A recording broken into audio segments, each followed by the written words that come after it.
you like to do more? Do you like to dance more? Or do you like to act? That's a good question. Dance is my first passion. We'll put it that way. Dance is my first passion. Like I said, I just recently got into acting fully, but I'd rather make it as an actress than a dancer. Dance is always gonna be there. That's always gonna be number one. Yeah. If somebody call me right now and say, "Hey, Ashanti, can you do this dance gig?" Yup. Yeah. I sure can. It's cool. That's what's been making me a lot of money.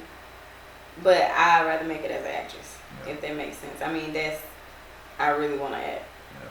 That's where it's at. Yeah. Because I feel like, when I'm 80, who's gonna be dancing? I gotta be dancing at 80 years old. But you can act till you die. So I don't want to limit myself. If I can do both, I'll do both. What's some of the challenges that comes with acting? What you just, recently coming on with as opposed to dancing all your life? The biggest challenge is really knowing what to do and what not to do, because like right now with Corona going on, we have to do a lot of self-tapes for our auditions. So it's like you want to send in the right self-tape. A lot of people don't know how. Yeah. It's knowing what to do and what not to do. Cause you might be a great actor, but your self-tape look terrible, and they go to the next. So that's a hard part. Another part right now is actually paying for classes for training, but that's something you gotta have. I haven't even been in a formal acting class yet, but of course it's on my list. But I'm just going with the flow at this point, and it's been doing well, like I said. But I know I'm gonna only probably get so far without that training behind me. So I think that's the hardest part right now, knowing what to do, what not to do, what's wrong and what's not wrong, because this casting director might want you to do it this way, but that one don't want it that way. It's everywhere. Yeah. You just gotta know how to kind of stay in a fine line in between, so you can like satisfy everybody. Yeah. So yeah. What's your comment on the social political climate of the country right now? I got a love-hate relationship with social media. I hate it because it puts out a lot of false expectations on everybody, and what we should or should not be doing, where we should be or should not be in life. Because you see people around our age, they already got houses paid off and blah, blah. So you might be looking at them like, dang, okay, what am I doing wrong? Yeah. But I mean, that's their life. They might have had somebody die in their family. They got a will. They got left a lot of money. You don't never know what nobody else going through. But I love it because, especially right now, this is how everybody making their money.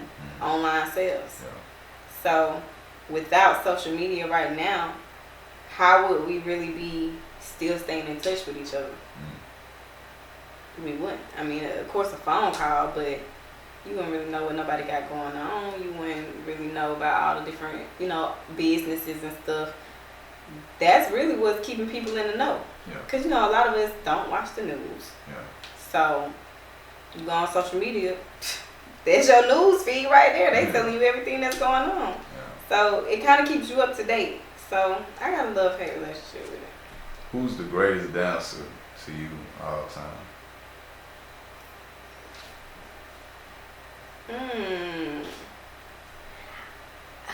This is gonna sound really cliche, but I don't feel like there is like a greatest dancer, because there's so many different styles. Like I could say this guy named Savion Glover is the best tap dancer. Yeah. I could say Chris Brown is the best hip hop dancer. Like it's because they're different styles. Yeah. It's not really one person that's like the greatest. You know what I'm saying? I feel like everybody got their own different style. So I don't really have a favorite dancer per se. I like all of it. I like everybody who can dance. Shit. Yeah. Well, what's your opinion like right now on Macon and since you moved away, like do you feel like the city's progressing and trending in a particular direction? Like what's your opinion? To be honest, I don't even know because I don't ever come back. I try to stay out of Macon as much as possible because I feel like once you here too long, you kind of get stuck. Like even after I had my baby, I was here for like 3 months, and I was like, man, I gotta go. It's too long. I'm not sure what Macon has going on right now. I hear a lot of stuff like, oh, they got a new club or they got new food downtown. I know downtown is looking a lot better from what I've seen. What about in the sense of talent, young talent, and programs relating to arts? And do you feel like it's more of a platform for people to showcase what they have going on and be creative around here? I'll say for dancers, I think when I was here, I'm not sure if they still doing it, but the Dazzling Divas, Macon had all these different dance teams and competing with each other. I think that's dope. Also, Streetline. I'm not sure if they still do Streetline or not, but I was a part of Streetline, and I danced for Streetline, and it was the band portion or the percussion. They were behind us. That's what it was, Streetline. So I feel like that's a non-profit organization. So yeah, if they're still doing that, I think that's a good outlet.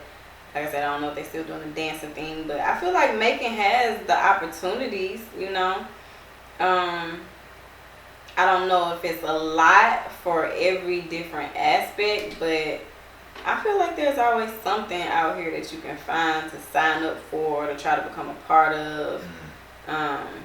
You just gotta find it, and if not, try to make your own. Yeah. Even if it start with just 2 people, like just start getting the word out. Even with you started this on your own. I mean, word of mouth, getting the word out, YouTube promotion. So that's it. Yeah.